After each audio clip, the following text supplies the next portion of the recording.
he didn't want to live according to like society's rule. He wanted to live according to his own nature. His own rule, yeah. And that's why the book is so special, because he doesn't tell you to go along with the crowd. He doesn't tell you to do what this person does or say what this person says. Like you know what is right, and you just consult your own nature, look within, find the happiness within.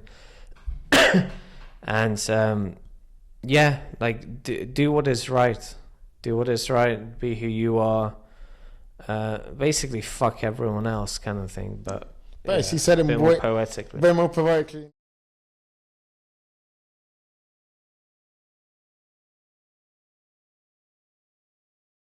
All right, 3, 2, 1. Hello. Welcome to another episode of the Jeoffrey Sarpong Podcast. Today I have me, Pellumb. Thanks for joining me, Pellumb. How are you? Thanks. You're welcome. It's good you got a mic now. I don't have to so you can just speak whenever you want. Yes. Yeah. Let's hope this one goes out. What are you talking about? I have no idea. Oh, okay. To be fair, now that he's mentioning it, I have to say, because I don't lie to my audience. We had recorded actually a really good podcast. I might find a way to put it out. Maybe on Substack or something. We recorded a podcast before about fear and like people's perception of you, building on concepts, like going deep into if fear was a good thing or a bad thing. Like a really good podcast, like genuinely like an hour and a half of good content. Quite good. And then it got lost, corrupted by the fouls, and it's now I can't. Incompetence. No, well, you don't say incompetent. I say progress and learning. You can never be bad at anything. You can never be good at anything. Yes. Okay. Thank you. But yeah. So now we're back again. Thank you for actually making the time to do this again. I really appreciate it. But we're back again to talk about maybe a different topic. I think at the beginning of the year, I'll get your laughter out of the way because I can't continue if you're just going to laugh. God, what are you laughing about? Do you want to share with the group? Where is the video? What video? The one we just talked about. How are you going to get it back? I can't. It's gone. Okay. It's gone. I have the audio. Oh, okay. So I'm going to maybe put the audio out and then they can listen to you talk for like an hour and a half about fear. And how did you find the episode? Was it good? Yeah, I felt like I got a lot off my chest. I thought I was sort of repeating here. When you score like maybe a penalty and it's perfect, and then they're like, we didn't record it. The goalie was off the line, or your teammate rushed into it, and you have to retake it. And you're like, oh god. But I believe in you. I believe you can do it. If you falls real, then I'm glad one person in this room believes in me. No negative soul talk. No, we don't do that here. Okay. So thank you for joining us today. The episode today, we're going to talk about the books that have inspired us. So that's what the main theme of the episode is going to be about as we head into the new year. It's 2024, bro. Jesus Christ, man. We're getting old. But yeah, it's 2024, so we're in new year. I think it'd be good to talk about some books that previously we've kind of like been inspired by, like really changed our lives, and also to look forward to that, like, to the year and the books that we hopefully to read and to come ups and stuff like that. So that's why I have you on here to speak about that. Do you mind? Are you excited? I'm here, yeah. Okay. Let's just start. Okay, what was the first memorable book? So going back, I don't know how far it was. Yeah. What age did you start reading books and start getting into like literature and stuff like that? We didn't have much at home. One or two religious books, which look way too big and heavy for a kid. And then I think my mother would have some like one of those silly romantic novels, that they just sell to like women in menopause, maybe. So yeah, we stayed clear of those. And then in high school they made you read a bunch of Shakespeare. Yeah. Everyone read Of Mice and Men. Mice and Men. But I quite liked Of Mice and Men. And Merchant of Venice. And then you had the accompanying movie time as well. So I looked forward to the English class for the most part, because then they would wheel out that TV and you're like, we're gonna watch something. We're gonna watch something. And so Of Mice and Men was like, it was cool to watch, and then it was nice to read as well. And that's one book that I've reread like several times, and I haven't enjoyed it. But that's probably the most the first memory. I think I was in that class, which is not good. That's like 14 years of not reading. I mean, no, I mean that was. I mean, it's fair. I mean, who was going to read before that? I mean, the English classes. Oh, my kids! I'm gonna force feed to read. You're gonna make sure they read good books at an early age. They like 50. Yeah, kids don't like just that. Just gonna have some like headphones on them, audio books. Just have shit playing all the time. They don't like it, but if they have to, because they're my kid, and fuck you. We'll get into that. I think it'll be interesting to talk about what kind of book you let our kids read. But okay, cool. So you're saying that was the first time you started reading just books in general. But what was like the first memorable book that you remember, like going, you picked it out yourself and you read it, you finished, and you went like, I actually learned something from this today? Oh, for myself? Whoa.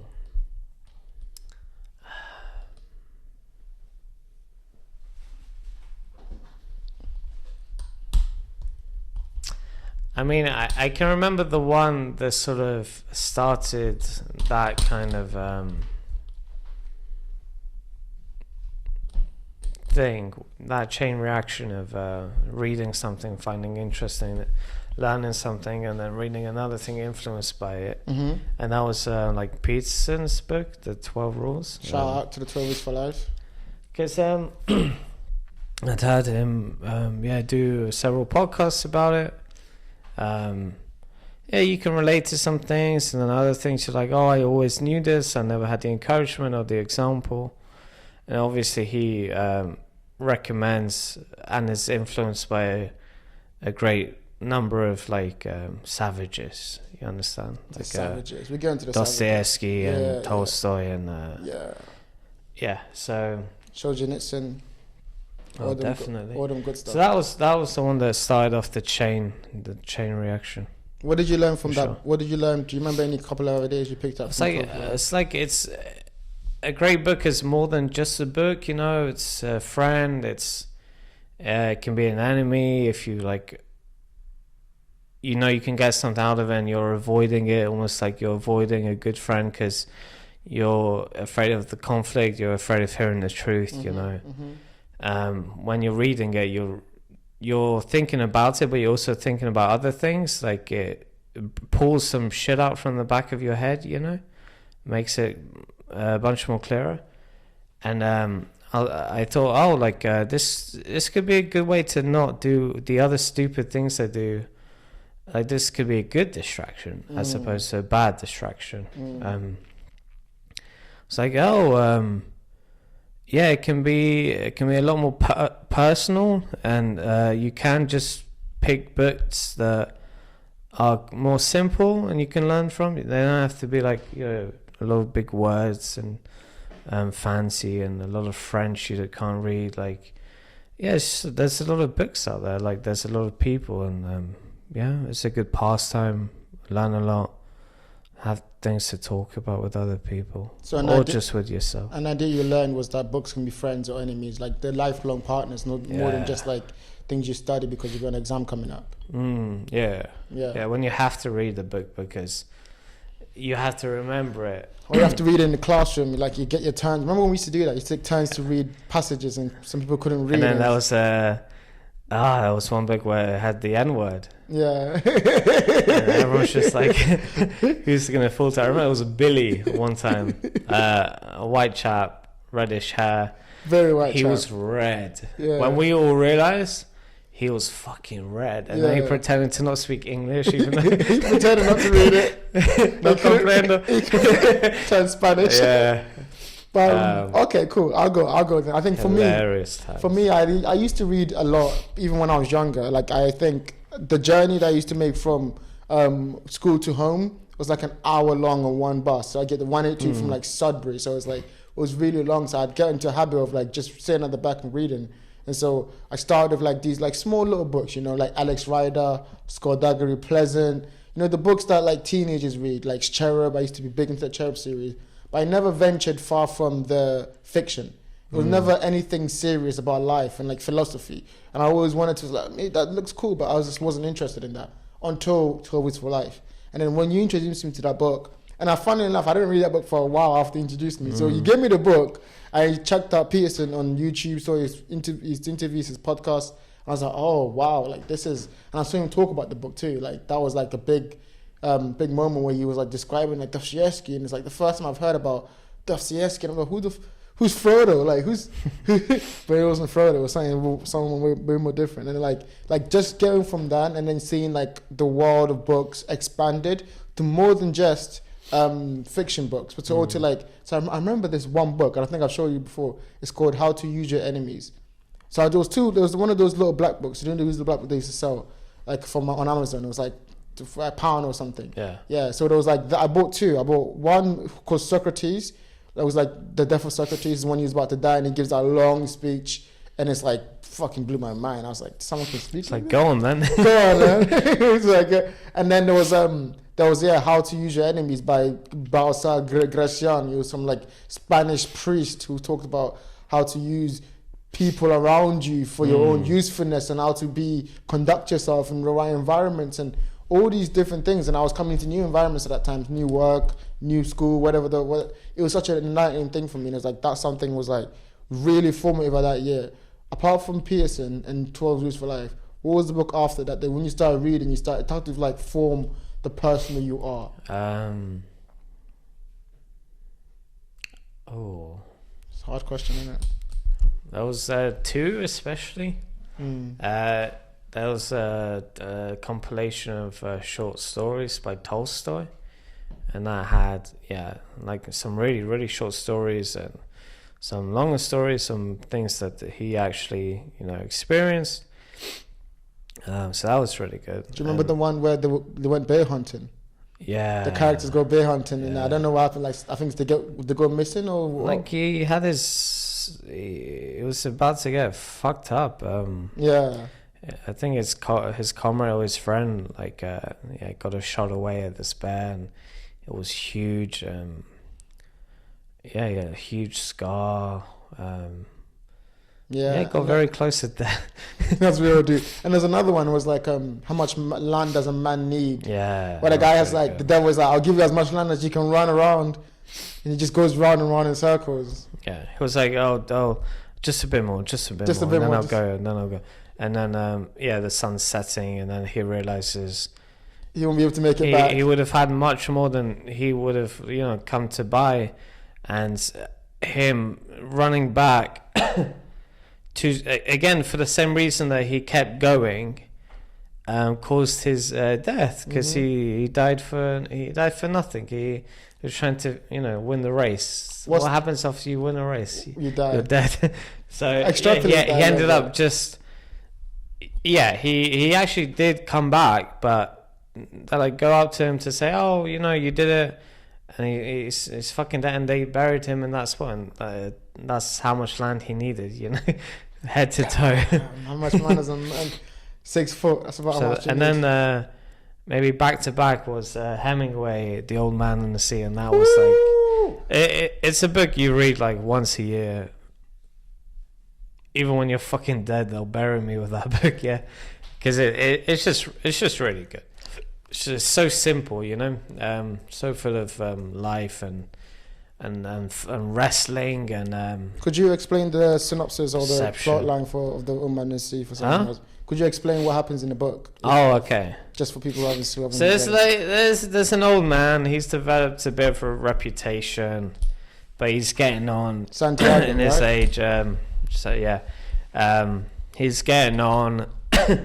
I think he's as successful as the other farmers. Maybe they have more people working with them. Like he famously just works alone basically, but he's got to liking this kid, and the kid kind of likes looking after him and bringing him coffee and like the news, and the kid's dad does it too, fishing. So he normally goes with his dad, but he's just like asked to go along with Santiago because he's like alone, and like he's into baseball, and they talk about that.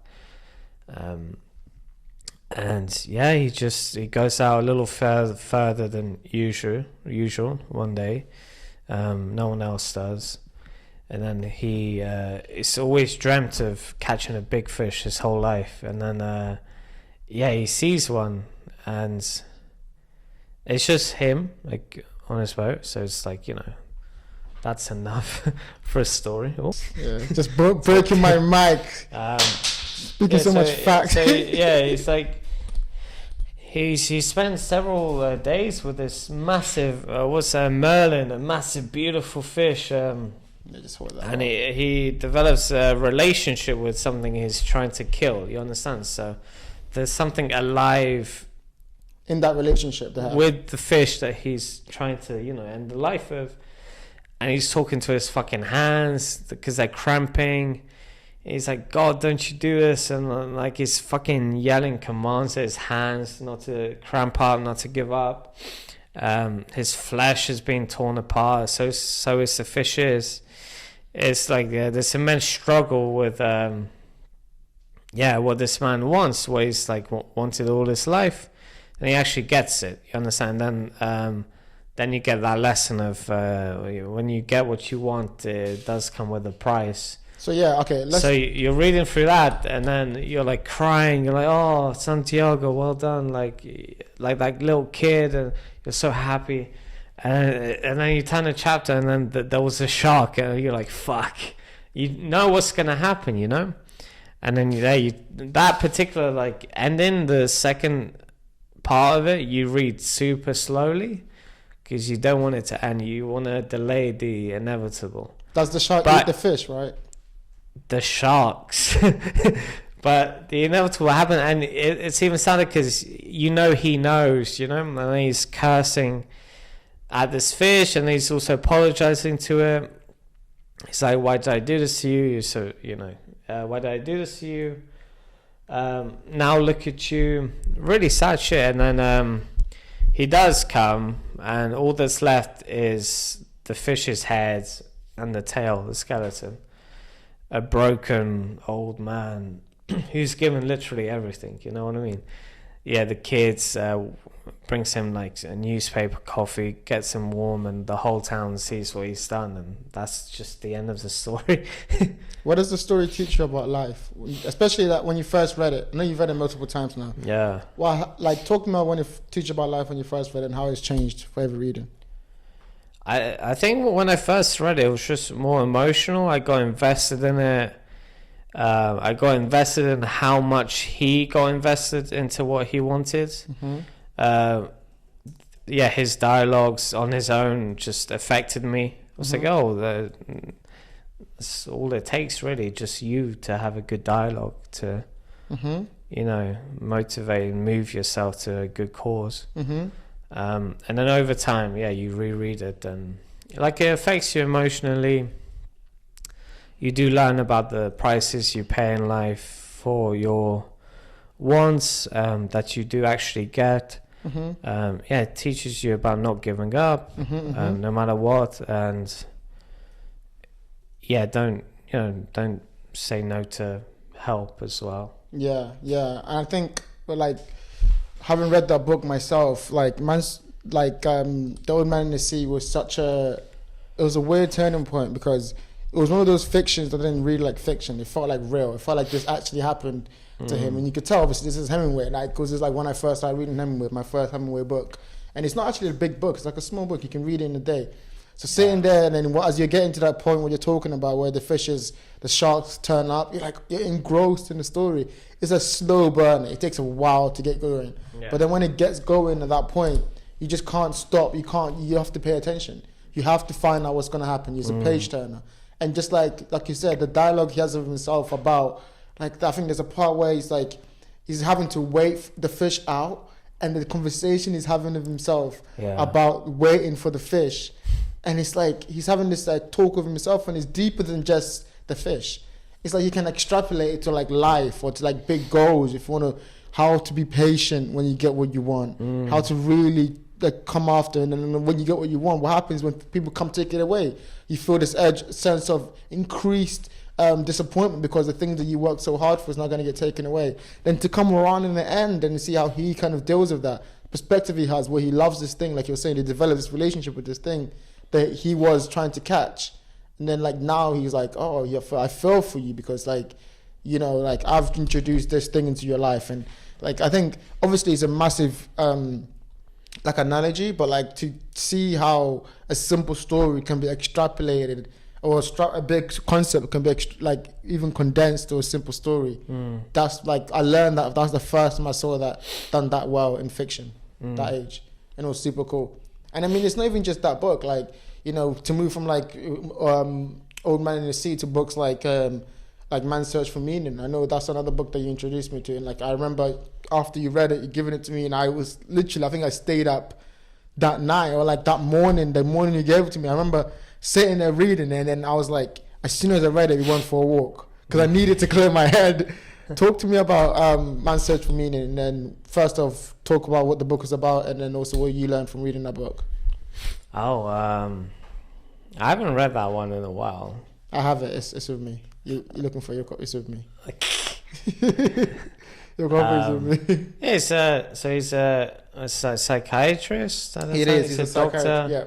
And Viktor Frankl. He hides this fact when they, you know, put them in a van to go somewhere, and then they're doing selections, and more often women and children were like, you know, you guys that go to the left, and then those that looked upright and strong for work to death, get sent to the right, I think. And then so he had this like life's work or papers in him, his manuscripts, research.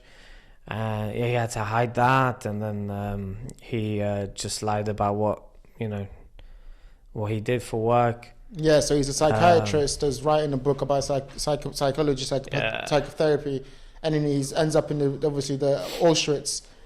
They get the concentration camps. Yeah. And as he's there, he's like kind of writing this book as he goes along. Yeah. So you see him kind of make notes and make references to people he meets along the way, and even the day he'll come back and talk about people's mental health and what that teaches him about just like his own field. Yeah, something that unveiled to me was that most of the prison guards were prisoners themselves, and that changed like my life forever. I was because you grow up, you're like, Nazis versus Jews, and then you're like, evil. And then you're just like, well, what were the Nazis before they were Nazis? Like all these like questions are there, but you don't ask them, and then someone tells you that the prison guards were the prisoners who were selected to do the job, and that would make sense because you get hardened beating down people to be hard on other people, right? Exactly. Sadistic, like a particular individual, and then he would see the best and the worst of people in literally the worst environment psychologically, physically there is. No contact with the outside world. Like you don't know if your mom, whoever the fuck is alive. His wife, you didn't know was alive. She was children. Alive. They strip you down naked. They cut all your hair out. Like men and women, you're now dogs. You're now working to death. You're a number. Yeah, I think they tattoo numbers on you. Yeah. And so he'd be seeing this through the lens of human psychology, and he'd also be seeing suicide, and he genuinely considered it, and he'd be seeing people eat the leather of their boots because they were that fucking hungry. So he'd constantly ask this question, like, in any circumstance, like, why do people have hope? How can they have hope here? What good could come out of it? All of these questions. And then he sort of sees it as a kind of a privilege that he has gained that perspective and his message through this experience. And then, the book finishes with, like, no matter what circumstances you're in, you always have the freedom to react in any given situation.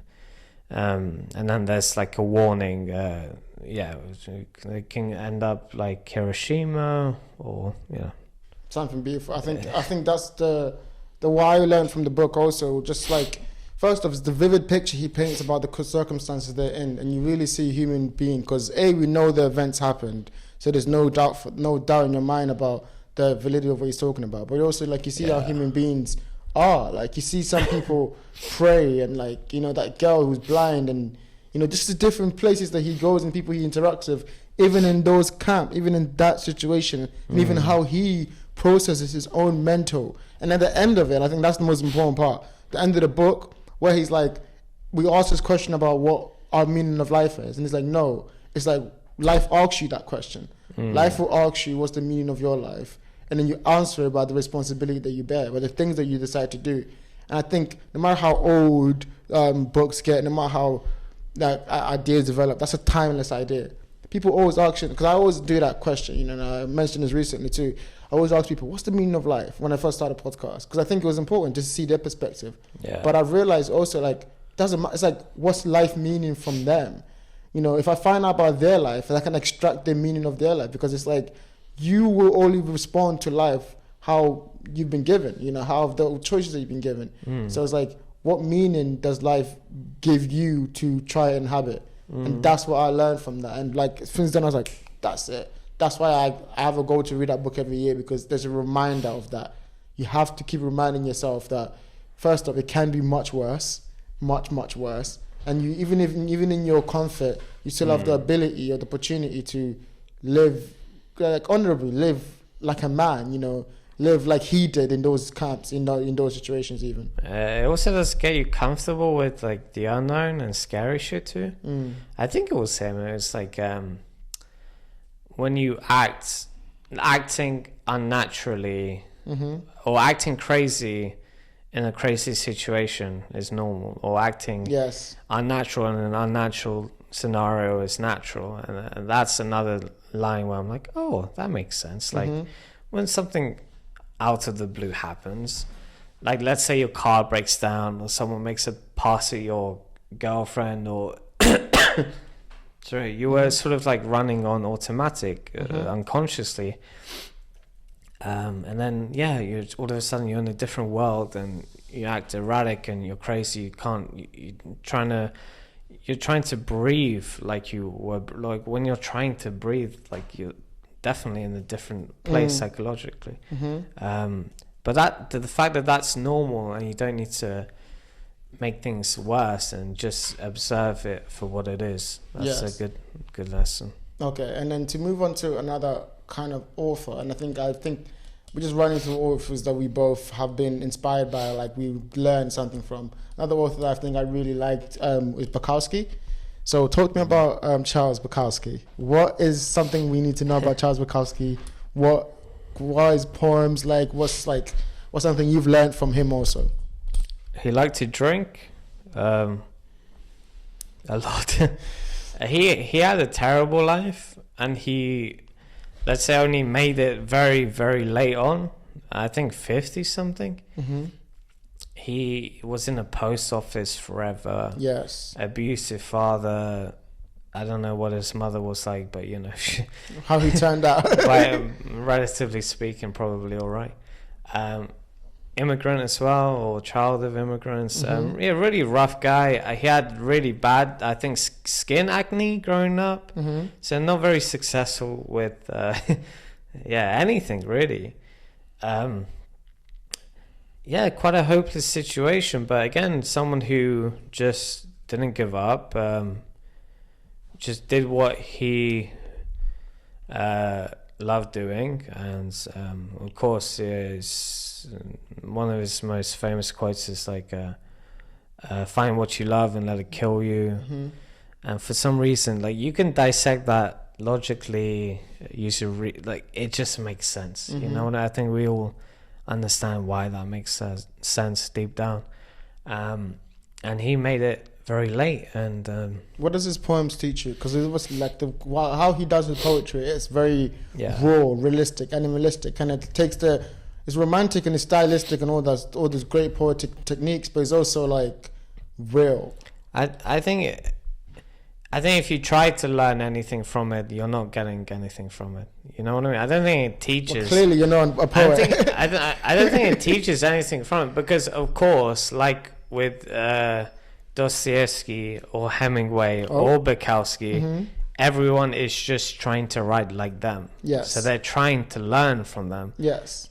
But who did Bukowski learn from? Obviously, he learned from people, but he just sat down and he wrote. Yes, he did what Dostoevsky as well, and Hemingway as well. Like, they tried to imitate other people until they wrote, as they wrote, however they got there.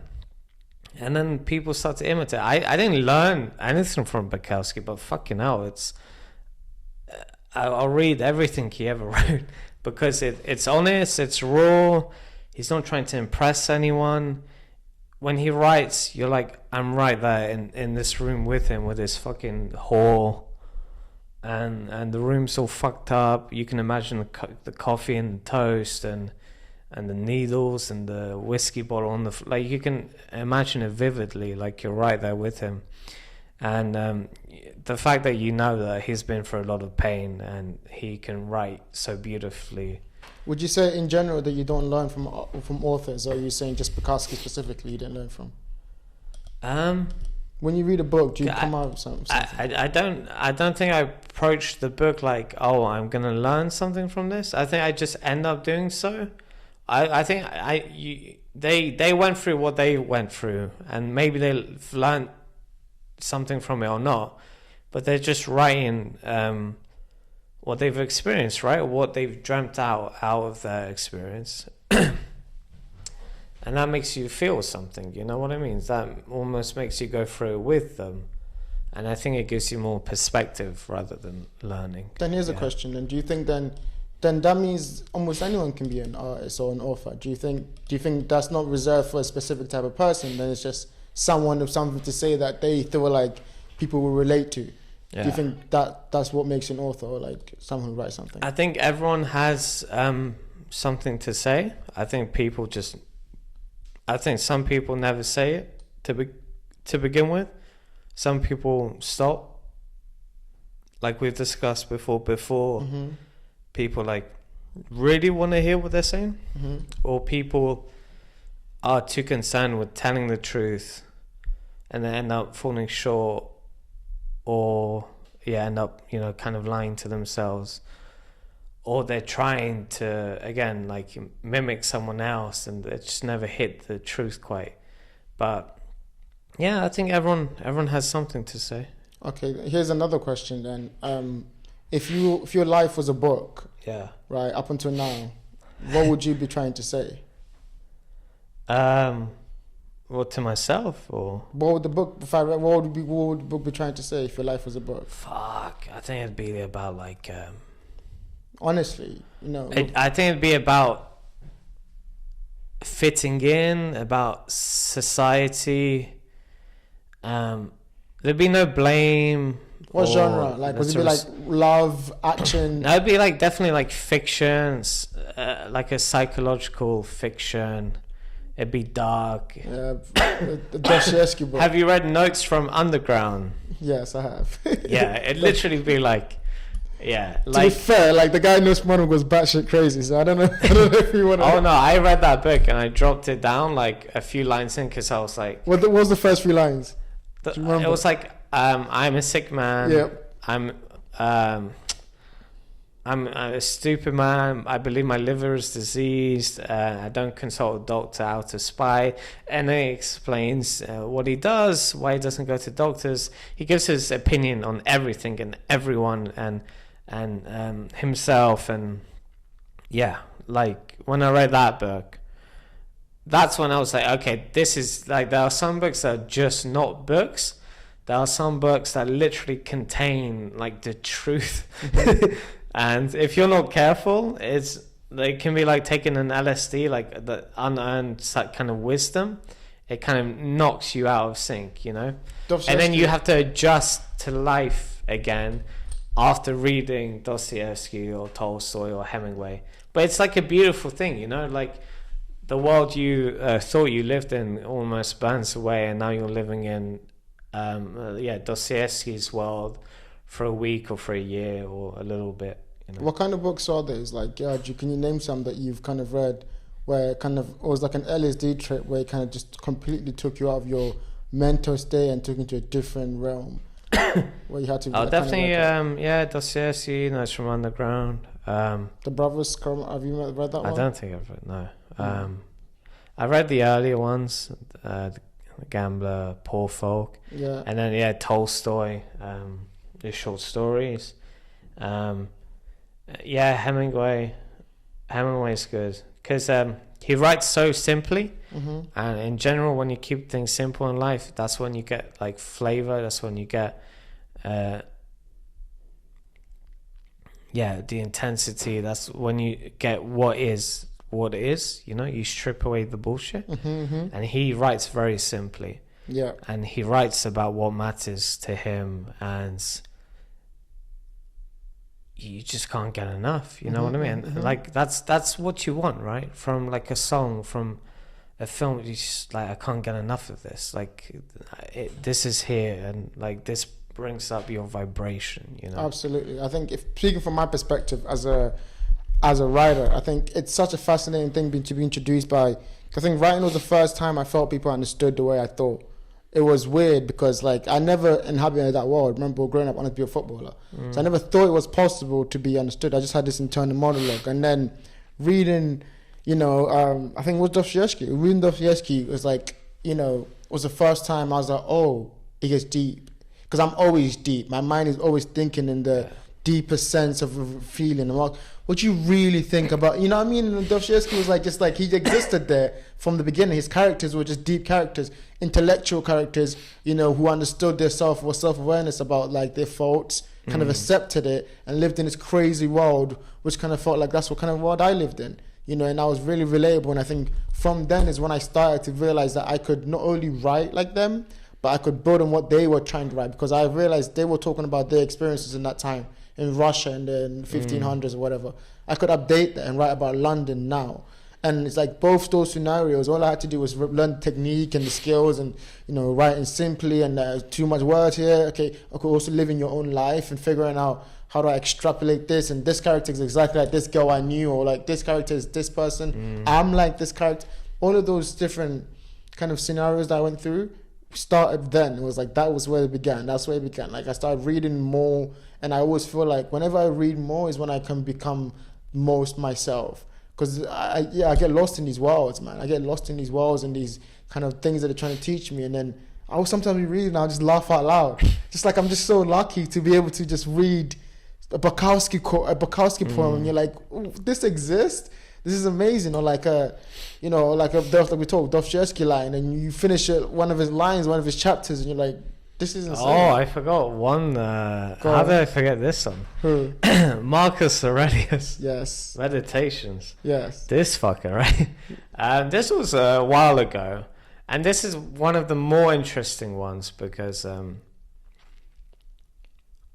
you get this like a sense from Peterson that a great story comes out of not having like an end to it. It's not political. It's not trying to tell you something. You're just exploring the human condition. Here comes like the leader of the world, the wealthiest, strongest empire, to that point, the Roman Empire. Here comes the philosopher king, and he has his fair share of enemies, but he's been in office forever. And he's been studying to be in office forever under a good mentor. And his father, I guess, did a good job. I don't know if he was killed off or what.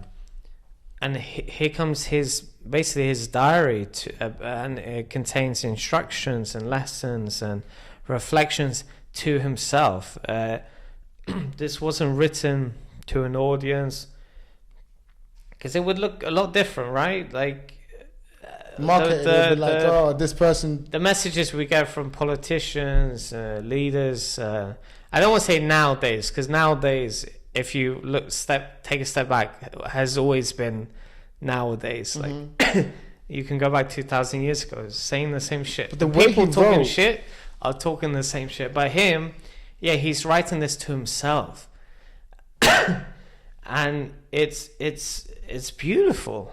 It's just beautiful because he's going through a time where there's famine. I think there's outbreak of disease. There's something like some real COVID shit, and he has to find like peace of mind, his strength. He needs to not get weak, soft. What's one line that you remember from the book? I know there's many, but what's one line do you remember from the book that really spoke to you? You talk for a minute. I think one line that I really like is one of the episodes that we did early on. I put it's like waste no time arguing what a good man is. Be one. Oh yeah. Like come on, that's like a badass quote. Like just then straight up, just like I feel like those were just like conversations to himself. And I think when I first started writing, if you remember, I called them like meditations of a G, because I was like trying to emulate his kind of relationship that he had with himself, where he was speaking, but he was speaking to himself, because he had expectations for himself, because he was like, I want to be this person. You know, like every day he would be somewhere and he'd be like, oh, these people are idiots, but that's fine. You know, that's fine. You can't let them affect you. And that kind of like, there's so many ideas that I pulled from that book, but being a man within yourself and treating everyone around you with kindness, compassion, and just like being competent, that's what I learned from that book, you know. Facing don't be afraid. You face any situation you face now with the same tools you face now back then. Think about death. Like a lot of his thing was like, remember, you will die. Everyone's died, and it's just the humility. You know, don't aim so high that you become a monster in the process and you kill everything just to get to some imaginary goal at the end. Have some humility. Remember all the great people they compare you to, or they say you aren't as great as. They're cow dung. You know what I mean? They're in the earth. They will be forgotten one day, just like yourself. So for a ruler to say that to himself, like, that's very well adjusted. But he was a big. He didn't want to live according to like society's rule. He wanted to live according to his own nature. His own rule, And that's why the book is so special, because he doesn't tell you to go along with the crowd. He doesn't tell you to do what this person does or say what this person says. Like you know what is right, and you just consult your own nature. Look within, find the happiness within, and like do what is right. Do what is right. Be who you are. Basically, fuck everyone else, kind of thing. But he said it more poetically. Very more poetically, and from someone who could actually say fuck everyone else. But I think also just fuck everyone. It's like, oh, Marcus, please allow us. Okay, just to put it on that point. I know we've spoken about a couple books, 4 or 5 books here, and I know that you have many books. You guys can't see, but there's books around. I know there's plenty more books where that came from. You've got a toy store there. I don't know who some of those people are. I know Ernest, good old Ernest. But the question I was gonna ask is what? I don't know who those people are. The Bhagavad Gita. The Bhagavad Gita. Exactly. I haven't started that one. That one's a little too. That one's good, man. I heard. There's one. I can't fucking pronounce it. There's one line where he's like, in forest, in javelin, something. The good deeds a man has done before keep him sane. The good deeds a man has done before keep him sane. Oh, like Oppenheimer? Yeah, he says it. I am become death, destroy it. So yeah, I'm a fucking hell, we should burn this thing. Yeah. Well, just don't say that. Actually, you're too white to say that. Okay, next question then. What is the goal with all these books? Is your goal to collect them? Let me finish the question because I'm still developing it. Is your goal to collect these books and to have them there as like, okay, I was able to amass this knowledge, I can pass to people, I can, give these books to people? Or are you more like being more efficient, trying to read these books? Are you trying to use them for self-knowledge? Are you a collector or you're a reader? I don't think that they're helping me get any girls because I'm sat here talking to you. Speak for yourself. I can do both. Well, not right now. Well, not right. Well, you say that. No. Like if I'm trying to collect it, then I'm basically trying not to read them. if I'm trying not to read, if I'm busy trying to read all of them, then I'm busy not trying to reflect and think about them. You know what I mean? I don't have a goal in mind with them. I used to. That's why I spent basically all of my university loan. I spent like thousands of pounds on hundreds of books, like the minute I got my loan. And yeah, I've read maybe 95% of those books. And I find that, so the best, I think, practice when it comes to book is you read it without intent. Like it needs to, the interest needs to be organic. It definitely is like a well, it does run out. If you're going to start it, finish it, or abandon it early on and then move on to something else, either straight away or when you're ready. But you know, pay the author some fucking respect. Like it's a marvelous thing we have these books, you know. Look what we've done on YouTube. Like there's a lot of great shit on YouTube, but there's a lot of shite as well. The same is true with books, but just the amount of great books there are, you'll never read all of them. 100%. So yeah, pay respect, and you're reading the words, you know, translated sometimes, but the words of someone who's walked this earth thousands of years ago. Yeah, so it's a lot, but what I found is the most organic thing to do is read a book, think about it, talk about it, maybe read it again, and then give it away to someone. That's the best way to kind of, I think, hope for and ensure that your community, your friends, aren't, let's say, ignorant. Not that reading books makes you smart, but if you give a book to a friend, you know, I think it makes them feel nice, this and that, all that superficial shit. We also, like, you know, hopefully maybe that person will read it, and then maybe they'll enjoy it, learn from it, maybe they won't, and then maybe they give it to someone else or their kid. Like giving a book to someone is only good. Like, you've got to think about the actions in life which have very, like, there's a price, and the price is always good, and one of them is you know, listening, paying attention.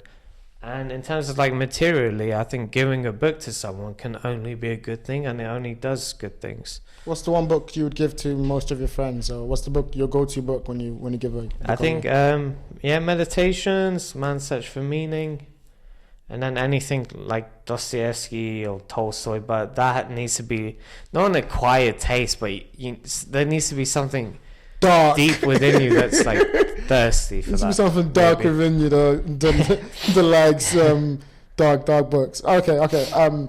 No, I mean I agree. Just anything, like, just read anything, and then you'll find where your interest belongs in terms of books. 100%. It's like with music. I listened to Eminem for like 10 years in the start, nothing else but him, and then nothing else but Johnny Cash, and then nothing else but Tom Waits, and then now it's, you listen to a bit of everything and you love and appreciate it all.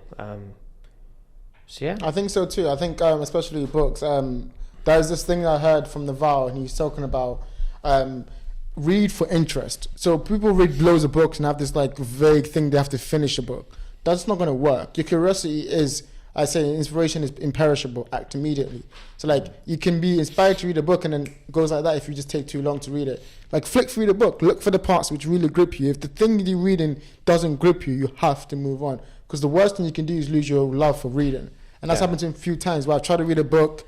It's like, I gotta finish this book because everyone says it's good. Doesn't matter what everyone says. It matters what you think. And like some of the books that I've like sat down and just devoured, it's been the books that I don't think like anyone would like. But it's because I really read that book because I read it in the book somewhere that they inspired this idea, and I'm like, I want that book. You know, those are the kind of, you know, deep love rabbit holes you need to go down, I think.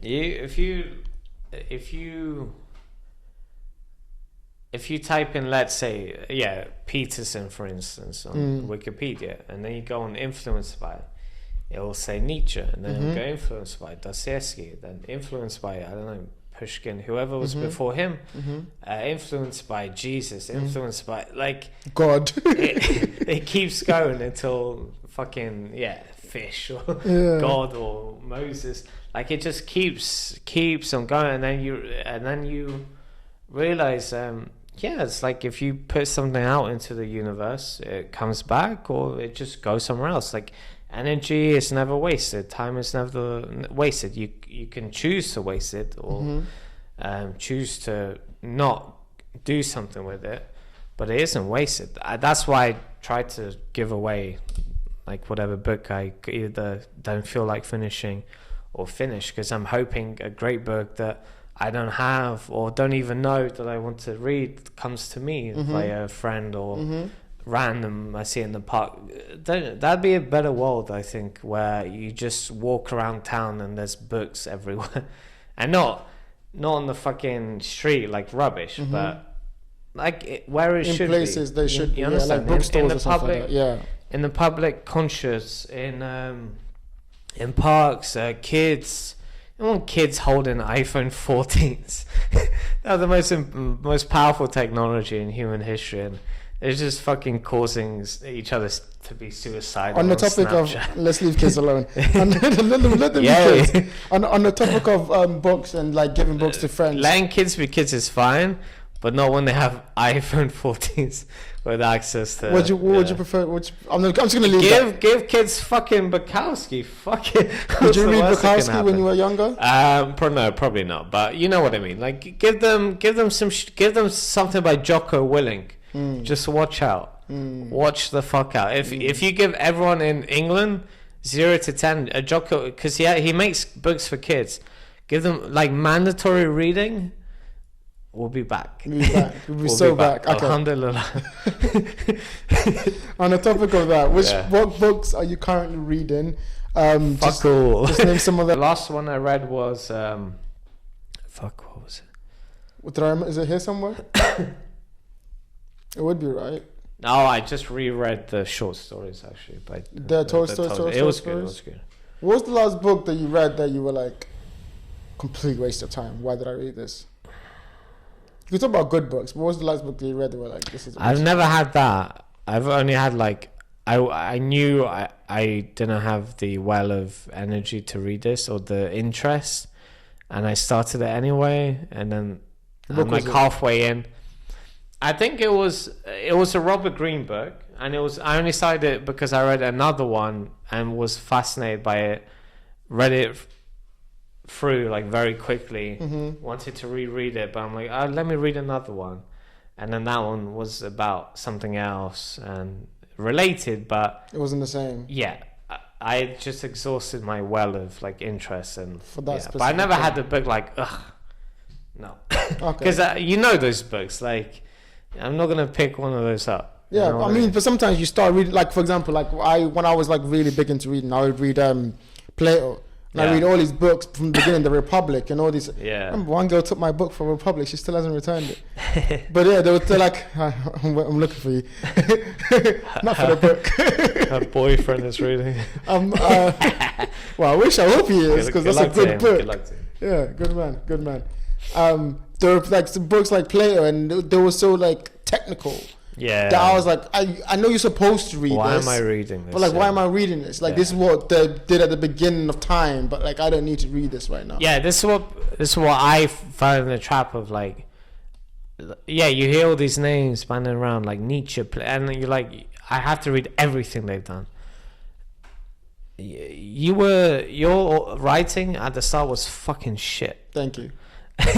When you start reading Bukowski, you get this like you get this truth straight away. He tells you straight away, like he writes poems to his publisher, like thanks for sticking with me through the shit I put out. Yeah, because at the beginning, he constantly takes a piss out of himself early on, and it's the same with Dostoevsky's earlier stuff. He was talked about as a joke. Most of these people only make it at the end. At the end, or when they die. Tesla, dickhead, until you understand. So, you must remember that. You must remember that. Yeah, and that's, I think, when it comes to reading like books, also like if you go too far ahead, it becomes like not relatable. And sometimes you read like, some people read for like, because I remember I had like Karl Marx, the Communist Manifesto, and I was like, I get it. Like, I want to know everything. Yeah. But I don't need to read that. Like, I know how that ends. Also, am I doing this because like a girl or a friend who I'm trying to keep up with comes in here and sees it at the corner of his eye and goes, "Oh, look how Jeff's doing." Look how Jeff, like, just reading. Yeah. If you want to do anything great or important in life, just do it. Whoever notices, notices. 100%. Don't do it. Don't tell people you did it. Because at the end of the day, who gives a shit about you? Exactly. Except for yourself and the people that love you. Yeah. And the millions of people who want to give you money. Millions of people give you money. Yeah.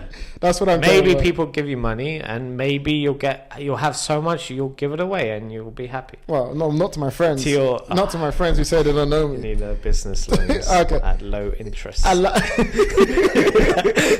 zero interest with no time limit. What book would you give to your son or daughter to read to your child? Imagine they're 10 years old or 14 years old. Let's say from when they can read, when they first start to understand words and ideas. What's the one where the guy... The Bible? Was it Monte Cristo? Yes. Like piratey books. Like let's go on an adventure, become a man, camaraderie. Yeah, you fight a dragon, you rescue the girl. Like real shit. Like story, but truthful. Like truthful story. Yeah, shit like that. I wouldn't give them anything too technical. I don't want them to sound smart. I want my kids to feel like like to feel what they feel and just fall in love with that. You know what I mean? It'd be an organic thing. And I want them to think. I don't want my kids to be smart because I want to be able to talk to them and like them. But I want them to think for themselves. To be smart? I don't understand that. I want them to be intelligent, not smart. I don't want them to know everything because I won't even know everything. Like not a when nerd. I'm 60. Neither will you. Not like a nerd. Like technically. Yeah, I want them to be like intelligent, but I want them more important than anything to be able to think for themselves. Yes. Because people will pay someone who can think far more than they'll pay someone who knows things. You know what I mean? Because life, especially the working life, is so dynamic, changes so fast. The person who can adapt, the person who can think independently, critically, that's the person who gets the big bucks. That's the person who takes the most risk. Smart people don't really take risks, do they? No. They just do, it's like invest. Who they know helps a great deal too. Elon Musk is a fucking smart guy, probably one of the smartest, but he's a fucking gambler as well, yeah. Knows he's the independent thinker. I think you're totally right. There's independent thinkers. Doesn't give a shit about anyone. There's two types. Good. There's independent, and then there's conventional. Conventional thinkers just follow everyone's ideas, and you kind of be like high neuroticism, which like you think a lot about stuff, but you can be conventional because you just think what everyone else thinks, but a lot about it. Or you can be independent, which is I think what Elon Musk is, where you're thinking so independently from everyone else, you have to have the information, otherwise you go crazy. I think if I had the son, I think I would definitely try to push him towards being an independent thinker. I think I'll just give him books. I saw this really cool thing, right, where this guy would go on trips with his father. It's called the art of the art of the motorcycle maintenance. Yeah. And this really smart guy would go on trips with his son, and then when they're about to rest, like they go camping or whatever, he would read very hard books to him, and he would say, like, ask me questions. And so, like, just slowly, maybe he won't get it, but you'll keep giving that ideas around him, and he's asking you questions he doesn't know. And then through that conversation, he begins to learn to think for himself, and like introduce him to new books, because obviously he's not going to be reading it, like sitting there, but if he's engaging in an activity with you, his father, who's like he loves and adores and thinks he's amazing, that kind of like introduces those kind of books to him early. I mean, ultimately, like with everything, you can only, and you have to be a light to yourself. So if you become a father and you stop reading because you're so concerned with your son reading, it's not going to go well. You need to keep reading, you need to keep being interested, and that's how you develop a collection.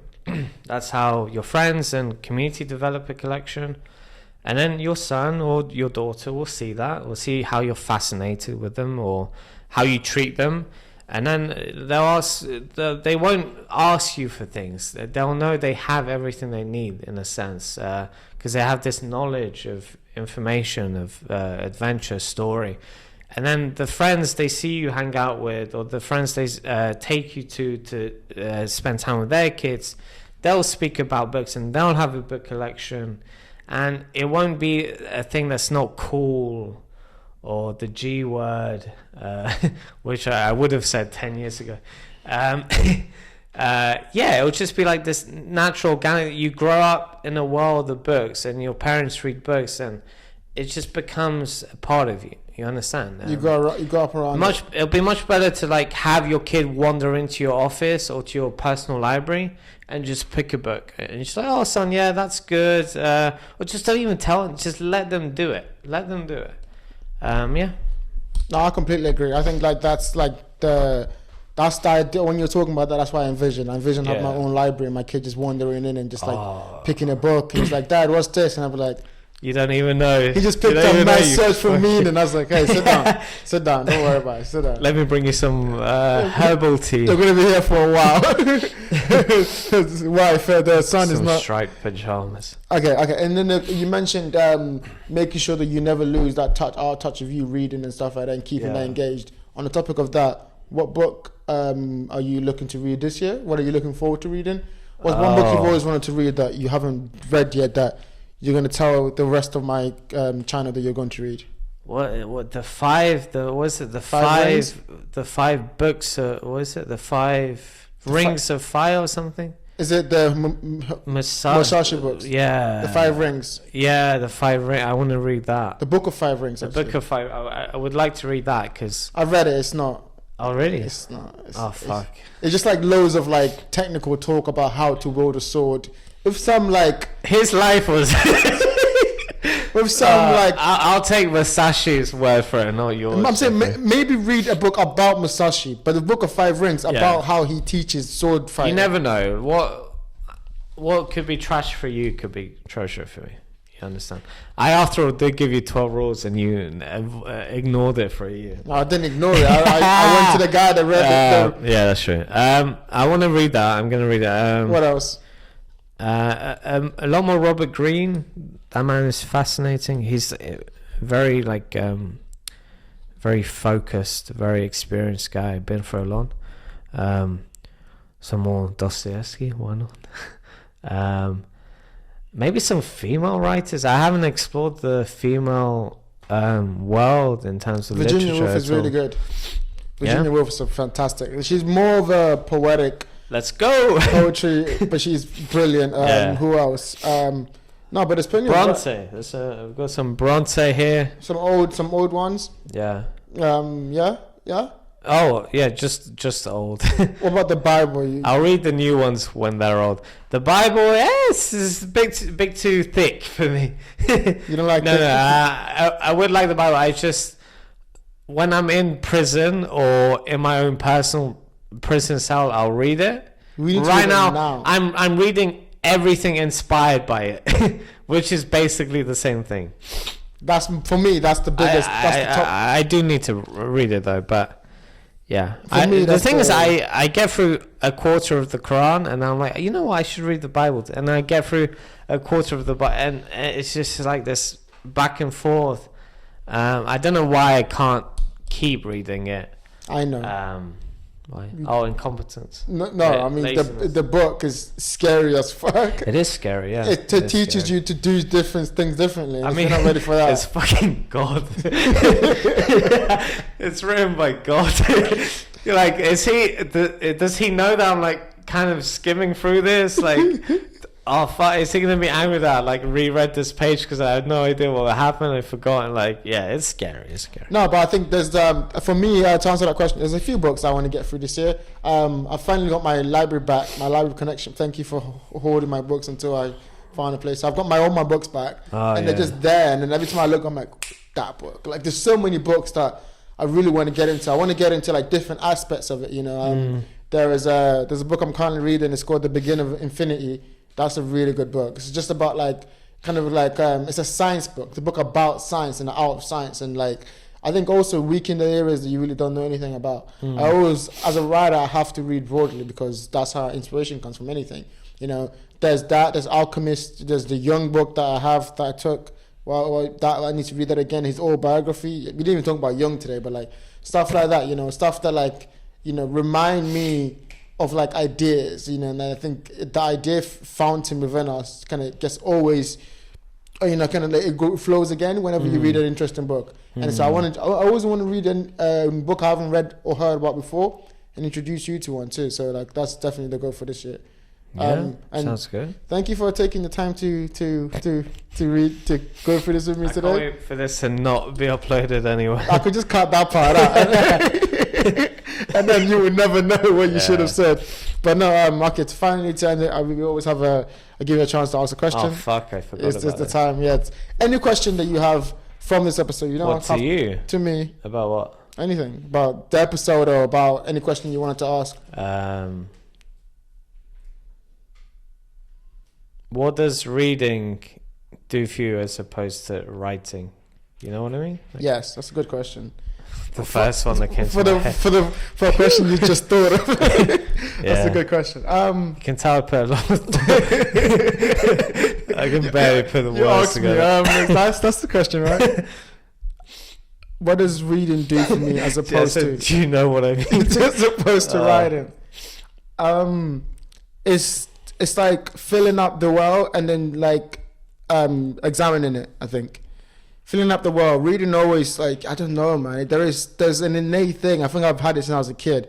But there's an innate thing where I find peace when I'm reading. Writing, not so much. Writing is more of like I'm exercising the skill of something I've learned to do. And sparring. I'm like putting pen to paper. Like, okay, let me show you this. Like, watch me. And then I can, with the poetic, with the whatever, with the good internal monologue, I can put something together, which is like a release for me. But reading is where I think I started, where it's like I'm just hoarding from, maybe something like I'm hoarding this information that's just mine, and just mine. Like this person wrote this book for me, and I'm making realizations on realizations. I think my life is just that. My life is just a bunch of realizations that took years for me to implement. And like, it's like the books that I read, every single time I have realizations, and there's so many thoughts in my head. And then I think the writing comes from that, where it's like now I have to sit down and actually put pen to paper about these ideas, try to piece them together to make it make sense for me. And then, you know, the poetry is like expression, but it's like, it's like they're all kind of sequential, but I think definitely reading is something more from childhood. I think it's like a deep childhood attachment that I formed with sitting there with a book. Maybe I was left alone for a long time with a book, and I just started like really like connecting to something that wasn't just as I would connect to other human beings, but like to on paper and being like, oh wow, like what else are you trying to say? And then But now I'm getting to writing, and that's the next step. The next step is to make other people feel that thing I felt at that age. So I'm always writing for that kid.